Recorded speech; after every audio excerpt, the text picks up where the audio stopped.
আমি যে মাঝে মাঝেই আমার ঠাকুমার ঝুলি খুলে তোমাদের নিত্য নতুন ছোট ছোট গল্প শোনাই, আমাকেও কিন্তু সেই ঝুলি রিস্টক করার জন্য অনেক বই পড়তে হয়।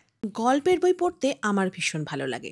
তাই আজকে ঝুলি রিস্টক করার জন্য চলে এলাম চন্দননগর পুঁথি ঘরে। পশ্চিমবঙ্গ সরকারের তথ্য ও সংস্কৃতি বিভাগের উদ্যোগে এবং চন্দননগর পুর নিগমের সহযোগিতায় চন্দননগর রবীন্দ্র ভবনের একদম গায়েই ঠিক ১ বছর আগে এই পুঁথি ঘর গড়ে উঠেছিল।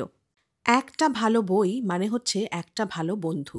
আমার মনে হয় বই পড়ার অভ্যাসটা যেটা প্রায় লুপ্ত, সেই অভ্যাসটাকে কিন্তু আমাদের মধ্যে ফিরিয়ে আনা উচিত। পুঁথিঘরে চন্দননগরের ঐতিহাসিক ও সাংস্কৃতিক উত্তরাধিকারের সঙ্গে সম্পর্কিত বিরল ও গুরুত্বপূর্ণ বইগুলো এখানে সংরক্ষণ করা হয়েছে। পশ্চিমবঙ্গ সরকারের তথ্য ও সংস্কৃতি দপ্তরের বাংলা একাডেমি, নাট্য একাডেমি, শিশু কিশোর একাডেমি এবং লোক সংস্কৃতি ও আদিবাসী সংস্কৃতি কেন্দ্র থেকে প্রকাশিত বইগুলো কেনার জন্যে আর কলকাতার বইমেলায় ছুটতে হবে না। আমাদের চন্দননগর পুঁথিঘরে চলে আসো, এখানে সব রকমের বই তোমরা পেয়ে যাচ্ছ। আমি মনে করি তোমার বাড়ির বাচ্চাটিকে হাতে মোবাইল না দিয়ে একটা ভালো বই দাও। একটা ভালো বই মানে হচ্ছে জ্ঞানের আধার। এমন একটা সময় ছিল যখন আমি গল্পের বই পড়ার পোকা ছিলাম। এখনো কিন্তু এই অভ্যাসটাকে আস্তে আস্তে আমার জীবনে আবার ফিরিয়ে নিয়ে আসছি।